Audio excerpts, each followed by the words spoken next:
Le journal. Merci de rester fidèles à l'écoute de nos programmes. Bienvenue à cette édition d'information. Les titres du journal. Le Gabon, à l'instar de la communauté internationale, célèbre ce 1er juillet la journée mondiale du bandeau blanc contre la pauvreté. Une journée qui permet d'interpeller les États qui ont signé les objectifs du millénaire pour qu'ils respectent leurs engagements et prennent des mesures concrètes pour réduire la pauvreté.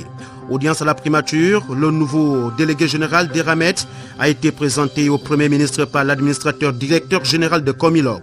Gaëtan Alna Dufrété aura pour rôle de promouvoir le développement des activités de Comilog et de CETRAG. Puis l'assouplissement de certaines mesures prises dans le cadre de la lutte contre le coronavirus par le gouvernement, diversement apprécié par les populations.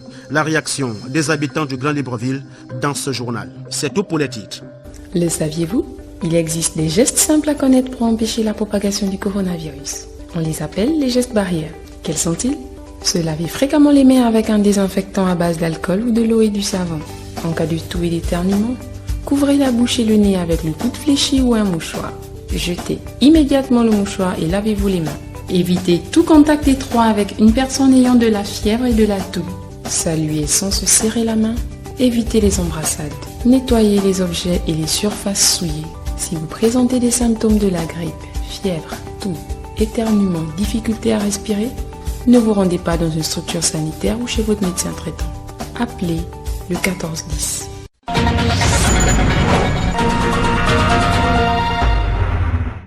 Le nouveau délégué général d'Eramet au Gabon, présenté au Premier ministre chef du gouvernement Julien Kogbekale par l'administrateur directeur général de Comilog. Gaëtan Alna Dufrété remplace à ce poste Bruno Fayour et a pour mission de soutenir le développement des activités de Comilog et de CETRAG, les deux filiales du groupe minier français dans notre pays. Le compte rendu est de Pierre Désiré Vélénam. Nommé récemment par la direction générale d'Eramet, le nouveau délégué général de cette entreprise dans notre pays, Gaëtan Alna Dufrété, a pris officiellement ses fonctions ce 1er juillet. Et en accord avec les usages, le représentant du groupe minier français conduit par l'administrateur directeur général de Comilog est d'abord allé présenter ses civilités au Premier ministre Julien Kogbekale. Lord Paul Batolo, administrateur directeur général de Comilog. M. Gaëtan Alna Dufrété remplace M. Bruno Fayour à la même fonction avec le même périmètre. M. Gaëtan Alna Dufrété a une lourde expérience en relations publiques et en sûreté et vient prendre son poste et va résider à Libreville de telle sorte que l'État gabonais puisse avoir un interlocuteur au quotidien sur tous les problèmes de relations avec Eramet. Ce solide pédigré devrait permettre aux représentants du groupe Eramet de poursuivre les projets d'augmentation de capacité de production de Comilog et de redressement des capacités de transport de CETRAG, même si, pour la Comilog, la crise sanitaire actuelle liée au Covid-19 n'a pas eu trop d'impact. Nous avons donc maintenu nos activités avec le soutien des autorités gabonaises. Le gouvernement a été tenu informé en permanence et nous a donné tous les accords qu'il fallait pour qu'on puisse maintenir notre activité en respectant toutes les mesures barrières de distanciation et en mettant en place toute la protection des travailleurs. Le groupe Eramet, à travers ses deux filiales Comilog et CETRAG, est partenaire de l'État gabonais. Le nouveau délégué général devra maintenir les relations de confiance avec les autorités de notre pays, les ONG et les représentations internationales. La communauté internationale célèbre ce 1er juillet la journée mondiale du bandeau blanc contre la pauvreté. Objectif, interpeller les États à prendre les mesures concrètes pour la réduction de la pauvreté dans le monde. Quelles sont les réalisations enregistrées depuis l'an 2000? Marie-Clotilde Bigouma. Si les intentions affichées de la communauté internationale sont nobles, il faut dire sans embâche que ces intentions n'ont pas dépassé le cadre virtuel pour prendre une forme concrète. En commémorant cette journée, la rédaction de Radio Gabon se saisit de cette opportunité pour rappeler sa quintessence. En effet, le port du bracelet blanc à votre poignet ce jour symbolise le soutien à l'action des centaines d'organisations et de citoyens à travers le monde qui lutte contre la pauvreté. Si à l'origine cette journée avait pour but d'interpeller les États signataires des objectifs du millénaire sur le respect de leurs engagements à réduire de moitié la pauvreté dans le monde, aujourd'hui, force est de constater que peu de progrès ont été enregistrés. Sur les 25 pays les plus pauvres du monde, 21 pays sont en Afrique. D'après les critères du Fonds monétaire international, qui classe les pays du monde en fonction de la parité du pouvoir d'achat par habitant. Pourtant, dans ce monde à géométrie variable, si le continent africain est au bas de l'échelle, ceux qui se glorifient d'être riches financièrement devaient mieux se regarder intérieurement et se souvenir également de ce que Alfred Sauvy avait affirmé en son temps. Je cite: « Il n'est de richesse que d'hommes. » Fin de citation. Et l'Afrique possède une richesse incommensurable, son âme, que certains de ses fils, trempés dans les compromissions, empêchent de briller. Finalement, riche ou pauvre, tout est une question d'état d'esprit. L'abbé Pierre de l'Église catholique lutte contre la pauvreté à travers les œuvres caritatives.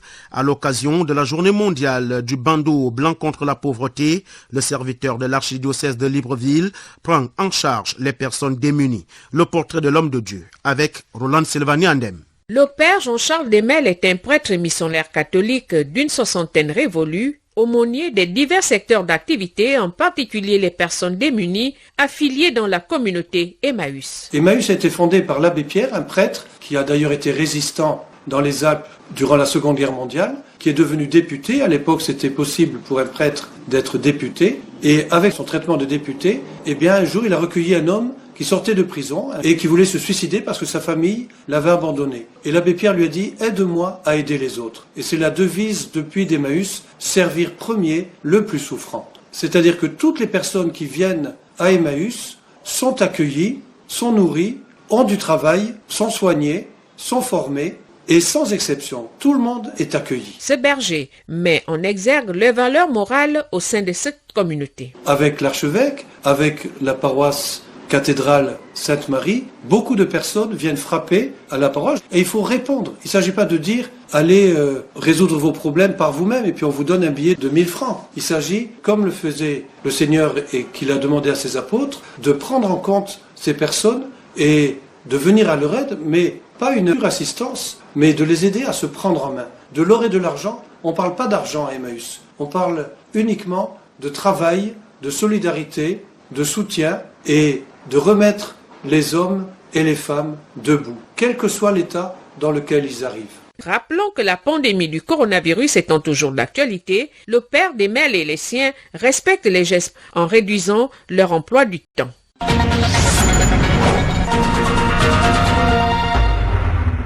La décision de la réouverture des restaurants ayant des terrasses prises par le gouvernement est depuis l'annonce de l'assouplissement de ces mesures saluée par les responsables de ces structures. Mais cette mesure est également vue comme discriminatoire par les petits commerces exerçant en plein air. Un reportage de Gaël Mbimba Okoko. Au quartier Lui, dans le premier arrondissement de la commune de Libreville, Albert, 30 ans, tient depuis 2006 un restaurant à la célèbre zone dite chez Jeannot. Spécialisé dans la grillade, ce 1er juillet, il a repris ses activités à toute pompe. On va aussi mettre les efforts pour respecter ce que le gouvernement a demandé. Mais on est content pour reprendre les activités.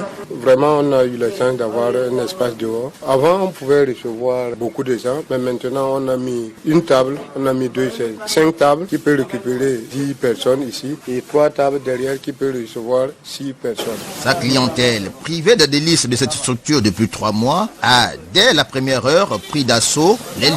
Ça fait du bien de pouvoir s'asseoir et de manger, parce que c'est un peu fatigant de venir à chaque fois se déplacer, prendre à manger, retourner. C'est un long déplacement alors que s'asseoir, c'est plus relaxant et ça change de la maison. Vers la station de Lui, un autre restaurant répondant aux critères a réouvert ses portes. Celui-ci fait dans la cuisine libanaise et européenne. Karl, son gérant, a préféré consacrer ce premier jour au nettoyage. Il y a beaucoup de clients qui attendaient ce jour, donc je pense que ça va être pas mal. On a déjà publié sur Facebook, sur Instagram. On essaie de contacter nos clients fidèles. Mais cette décision qui ne concerne pas les petits Restaurateurs exerçant à l'air libre et ayant pourtant des espaces aménagés pour leurs clients les laissent dans une confusion totale. On a déjà parlé fatigué, même il y a beaucoup de gens qui sont passés ce matin que non, c'est pas le bar. Toutes les mesures, beaucoup de choses qu'on a demandé là, c'est très compliqué. Tout à l'heure, même les agents de la mairie étaient là pour recouvrir leurs taxes. On n'est pas en train de joindre les deux bouts. Il faut vraiment qu'ils réfléchissent, qu'ils fassent encore un effort. N'ayant pas de statut de restaurant, ces petits restaurateurs attendent un peu plus de précisions de la part du gouvernement sur leur sort. L'allègement de ces mesures prises par le gouvernement pour la lutte contre la propagation du Covid-19 annoncé reste diversement apprécié par les populations Libreville. Notre reporter Pascaline Medza a rencontré certaines personnes qui trouvent cet assouplissement acceptable et d'autres par contre estiment que c'est insuffisant et discriminatoire. Reportage. Les mesures gouvernementales qui ont été prises depuis plus de 3 mois au sujet du Covid-19 viennent d'être allégées telles que la réouverture des hôtels sous condition, la réouverture des restaurants avec terrasse, le couvre-feu qui va désormais de 20h jusqu'à 5h du matin pour ne citer que celles-là. Des mesures appréciées par Samuel et Criso. Je trouve cela un peu favorable à la population pour ceux qui sont dans la débrouille et vivant du jour au jour. C'est un allègement, même si l'espoir est de renouer avec notre vie quotidienne normale. Avec ces mesures-là, ça nous permet aussi de commencer à arriver progressivement au déconfinement et à déjà retrouver notre vie normale. David et Eugène estiment quant à eux que les dites mesures suscitent plutôt interrogation et incompréhension. Ils ont ouvert les hôtels, les restaurants, mais ils laissent les bars, les motels fermés. Ma question est de savoir qu'est-ce qu'on peut faire à l'hôtel qu'on ne peut pas faire au motel. Qu'est-ce qu'on peut faire au bar qu'on ne peut pas faire au restaurant. Quelqu'un doit partir, par exemple, de Moulengi-Biza pour Libreville. Est-ce que, à travers tout le territoire national, il y a déjà des structures capables de réaliser des tests de Covid-19? Si peut-être le pays a des soucis, le pays est en chaos, il faut appeler l'intervention de Dieu. Il faut multiplier effectivement la prière. Les lieux de culte aussi restent fermés et les marchés ouverts. Ça, c'est le comble de l'absurdité. Entre un temple qui a 500 personnes et le marché qui en a des milliers, où se trouve le foyer le plus dangereux de contamination. Cet assouplissement des mesures liées à la lutte contre la Covid-19 est certes loin de satisfaire tout le monde, mais le gouvernement a déclaré l'avoir fait pour concilier l'urgence sanitaire avec les impératifs économiques et la paix sociale. En cette période de pandémie du Covid-19, les artistes partie intégrante de la société sont aussi affectés. Comment vivent-ils ces moments difficiles? L'artiste Arnold Jude, musicien, auteur, compositeur gabonais, nous en dit un mot. Il est l'invité de l'émission Gabon Echo de ce jeudi 2 juillet à partir de 10h15. Voici un extrait en avant-première. Les artistes tirent le diable par la queue. Ils sont dépités. Ils ne savent plus où mettre de la tête. Et je pèse bien mes mots. Vous savez, le monde du divertissement sera le tout dernier à reprendre de l'activité du travail. Parce que nous travaillons avec le public. S'il n'y a pas de public, il n'y a pas d'artiste. Pas de spectacle, il n'y a pas de prestations. Parce que les artistes vivent quoi? Surtout au Gabon. Au Gabon, il n'y a pas, les droits d'auteur ne sont pas encore effectifs. Donc les artistes vivent uniquement de leurs prestations artistiques. Les artistes font comment pour vivre? Ceux qui marchaient un peu, qui faisaient de temps en temps un peu des spectacles et tout ça, qui vivent de ça. Parce que, quoi qu'on dise, il y en a qui vivent vraiment que de ça. Hein. C'est pas forcément de grands artistes, mais de petits artistes qui font leur spectacle dans les boîtes de nuit tous les samedis. Il a une prestation, un mariage, il a une showcase en boîte, il a invité dans une entreprise. Ils arrivaient quand même à faire des économies, à pouvoir se payer sa petite chambre, à pouvoir nourrir sa petite famille avec ça. Mais là, il n'y a plus rien. L'artiste n'est pas un citoyen lambda, qu'on se le dise. Ce n'est pas un citoyen lambda. Il ne faut pas apporter la considération aux artistes que pendant les campagnes électorales. D'accord? Parce que est-ce qu'on peut faire, imaginez un peu le monde sans musique. Imaginez qu'on dise qu'on ne joue plus de musique au Gabon. Donc vous faites vos soirées, mais il n'y a pas de musique. Vous faites vos meetings, il n'y a pas d'artiste. Vous faites vos émissions, mais il n'y a pas d'artiste. Il n'y a plus de musique qu'on joue. À quoi ressemblerait le monde? L'artiste est à tous les niveaux de la société. Les bâtiments que vous voyez, pour qu'ils soient aussi beaux, c'est un architecte, mais il a pensé de manière artistique. Donc l'artiste est impliqué à tous les niveaux de la société. Et c'est quand même dommage. Nous constatons, pour le déplorer, que nos autorités nous ont abandonnés à notre propre sort. Et c'est vraiment, vraiment déplorable. Si la mesure de déconfinement permettait à certains de rester bien au chaud dans leur maison, pour les femmes enceintes, c'est une situation embarrassante. Les centres de santé maternelle et infantile sont pris d'assaut par les femmes en cette période de Covid-19. Qu'est-ce qui peut justifier ce pic de maternité? Tentative de réponse dans ce reportage qui porte la plume d'Edgar Kaba. La jeune Catherine tient son bébé dans ses bras à la PMI d'Okala.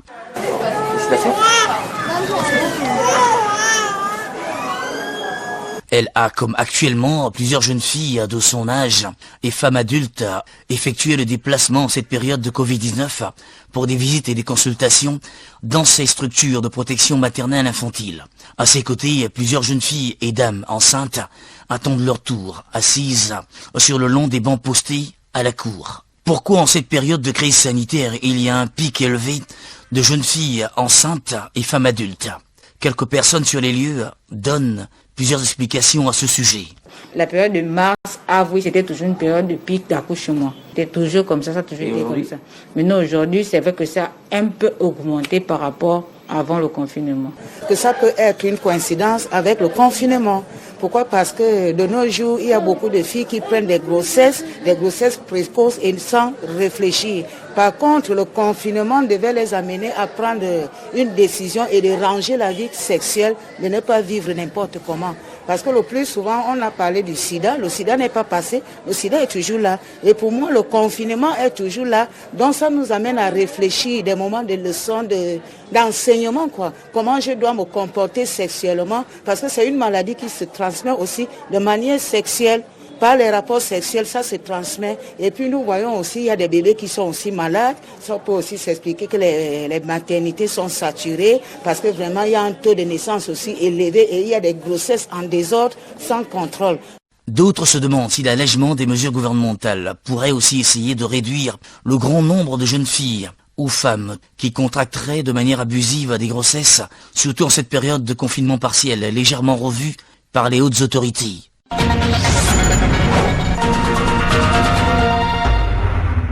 Trop d'accidents de la route endeuillent les familles dans notre pays au quotidien. Les autorités ont lancé les bandes de signalisation routière pour mieux sécuriser les trajets sur les voies de la capitale gabonaise. Mais ces marques jaunes aujourd'hui semblent disparaître de la circulation au grand désarroi des populations. Un reportage d'Edgar Kaba. Aujourd'hui, ces marques de signalisation posées sur quelques chaussées du Grand Libreville sont devenues rien que des souvenirs, pour la plupart déjà totalement effacés. Les populations dénoncent ce fait étrange qui aurait coûté pourtant de l'argent. Les gens se sont amassés de cet argent, ils ont fait du faux travail. Parce que les bandes qu'ils ont eu à mettre, c'est des fausses bandes.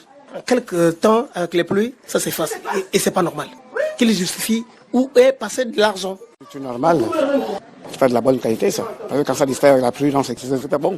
Donc il vaut mieux maintenant essayer de reprendre à zéro et recommencer. On ne peut pas vivre dans les fraudes à chaque fois. Aujourd'hui, on est au 21e siècle. À chaque fois qu'on vit dans les fraudes, ce sont eux les aînés. Donc quand ils fraudent comme ça, ceux qui viennent aussi derrière nous, on va frauder. Et le Gabon, ça ne va jamais avancer. En tout cas, si on avance tout comme ça, on ne va jamais rien faire. Pour moi, ce que je veux dire, c'est qu'à travers ça, le travail n'a pas été bien fait. Il y a de l'argent qui a été donné, on n'a pas bien fait le travail. D'autres personnes espèrent que les autorités se pencheront désormais sereinement sur ces bandes de signalisation routière qui pourraient essayer aussi de fluidifier la circulation qui connaît plusieurs perturbations actuellement. Sans transition hors de nos frontières, le 1er juillet 1960, la Somalie du Nord et la Somalie du Sud fusionnent et deviennent une république. Comme beaucoup de pays africains, l'indépendance de la Somalie est proclamée en liesse, mais l'ambition d'une grande Somalie va être de courte durée. Ida Onyami. À peine les indépendances proclamées, le mouvement pan-somalien semble se concrétiser avec pour idée de réunir Djibouti, la région de l'Ogaden en Éthiopie, ainsi que le nord-est du Kenya dont les populations sont majoritairement somalies.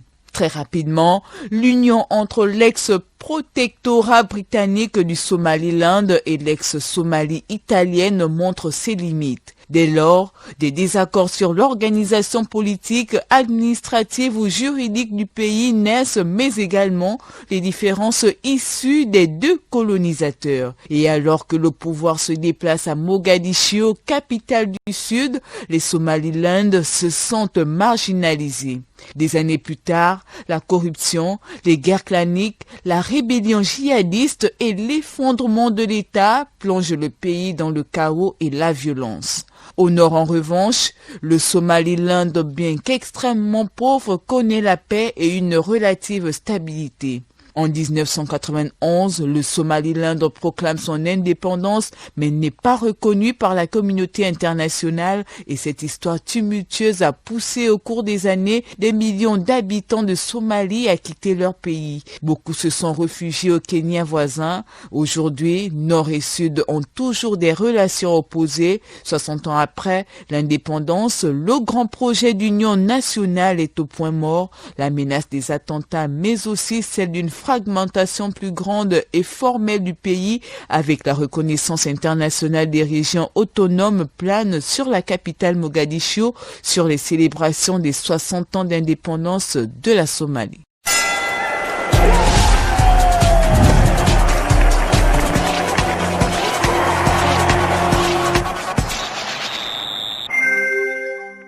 Nous arrivons à la page des sports de ce journal qui porte la griffe d'Ulrich Coupangoy, une page de sport qui porte sur le basket, le football avec l'aide financière accordée par la Confédération africaine de football à la Fédération gabonaise de football. La Confédération africaine de football va accorder une aide de $300 000 à chaque fédération sportive, une somme conséquente qui a pour objectif d'alléger le fardeau financier des pays membres dans un contexte particulier marqué par la crise sanitaire liée au Covid-19, une aide supplémentaire après les $200 000 octroyés aux fédérations il y a juste un mois, un montant de $300 000 qui sera remis dans quelques jours à Pierre-Alain Mungengi, président de la Fédération gabonaise de football. Le même montant sera redistribué à chaque fédération de football du continent africain. Et puis, une délégation de l'Office national du développement du sport et de la culture séjourne actuellement à Oyem. L'objectif de ce périple est de faire l'inventaire du matériel du stade d'Ngong qui a subi, il y a quelques semaines, un incendie. D'Oyem, nous avons la correspondance de Simon-Pierre Meba. Après l'audience avec le secrétaire général de province, comme Clément Bibang, la délégation de l'Office national du développement du sport et de la culture s'est ensuite rendue au stade d'Ngong pour faire l'inventaire des biens matériels de cette enceinte qui, il faut le rappeler, a subi il y a quelques semaines un incendie. Jean-Frédéric Ndong Ondo, liquidateur de l'ANAGEIS. Le stade a été mis en valeur sur la place publique par le vol et l'incendie qui s'est déroulé il y a quelques semaines, mais il renferme d'autres choses plus importantes. Il nous appartient de regarder et de voir exactement ce qui s'est passé à l'intérieur. Qu'est-ce qui va réellement changer entre l'ANAGEIS et l'Office national du développement du sport et la culture? L'État met énormément de moyens à la disposition des compatriotes. Il faut regarder les modes de gestion. Ce n'est pas forcément les individus, mais c'est les modes de gestion. Si d'aventure nous faisons un cahier de charges important. Nous avons l'ANAGEIS qui a fonctionné pendant 5 ans à gérer ce patrimoine et nous allons partir à notre mode de gestion, l'Office national de développement du sport. Et si le liquidateur de l'ANAGEIS avait un conseil à donner aux responsables de l'Office national du développement du sport et de la culture? J'ai déjà fait au gouvernement un rapport intermédiaire où nous avons décidé tout ce qui n'a pas pu marcher. Il appartient à mon mandataire qui est le gouvernement d'en tirer toutes les conséquences. Qu'est-ce que nous disons dedans? Nous voyons des choses qui n'ont pas forcément marché. La faute de qui, je n'en sais pas. En regardant, il y a beaucoup de choses qui n'ont pas marché. À moins de 5 ans, il faudrait qu'on reparte sur de nouvelles bases. En ligne d'Oyem, pour Radio Gabon, la référence Simon-Pierre Meba de Michel Sandoun. Nous restons toujours dans le football. L'Assemblée générale ordinaire de la Fédération ivoirienne de football aura lieu le 4 juillet prochain à Yamoussoukro, la deuxième grande ville du pays. Abidjan étant toujours soumis à des règles strictes pour la lutte contre la propagation du Covid-19. Pendant cette Assemblée générale, la commission électorale sera installée, un grand pas vers la tenue de l'Assemblée générale élective, programmée pour le 5 septembre 2020. Rappelons que l'ancien international ivoirien Didier Drogba est candidat à la présidence de la Fédération ivoirienne de football. L'international togolais Emmanuel Adebayor ne jouera plus avec le club olympien du Paraguay à cause du Covid-19. Recruté en février dernier, l'attaquant de 36 ans a mis un terme d'un commun accord à son contrat avec le club Olympia mercredi. Reparti au Togo, Adebayor était dans l'incapacité de rejoindre le Paraguay à cause de la situation sanitaire, le coronavirus, les mesures de quarantaine, les coûts logistiques et la situation économique que traverse le pays ont contraint le club Olympia de se séparer d'Emmanuel Adebayor. L'ancien Gunners s'en va avec un bilan de 4 matchs joués, aucun but marqué et un carton rouge. Du basketball pour terminer, la Fédération tunisienne de basketball va procéder ce jeudi au tirage au sort des demi-finales de la Coupe tunisienne de basketball 2020. Qualifiées pour cette étape de la compétition, les 4 équipes vont connaître leurs adversaires le même jour afin de bien préparer leur match. Les clubs qualifiés pour les demi-finales sont l'Union sportive monastirienne, l'Étoile sportive de Radès, le club africain et la jeunesse sportive kérouanaise. Les rencontres auront lieu le 31 juillet et le 1er août prochain. Merci Ulrich Koupangoy pour toutes ces informations sportives. Le rappel des titres de ce journal. Le Gabon, à l'instar de la communauté internationale, célèbre ce 1er juillet la journée mondiale du bandeau blanc contre la pauvreté. Une journée qui permet d'interpeller les États qui ont signé les objectifs du millénaire pour qu'ils respectent leurs engagements et prennent des mesures concrètes pour réduire la pauvreté. Audience à la primature, le nouveau délégué général d'Eramet a été présenté au Premier ministre par l'administrateur directeur général de Comielog. Gaëtan Alna Dufreté aura pour rôle de promouvoir le développement des activités de Comielog et CETRAG. Puis l'assouplissement de certaines mesures prises dans le cadre de la lutte contre le coronavirus par le gouvernement, diversement apprécié par les populations. Auditeurs de Radio Gabon, c'est ainsi que nous mettons un terme à cette édition d'information réalisée par Ida Onyami, au montage Julien Makita et Hervé Dolis Mopimba Ndaka. La page de sport porte la griffe d'Ulrich Koupangoy. Je suis Fabien Guillaume Kembele. Merci d'avoir écouté le journal. Respectez les mesures barrières.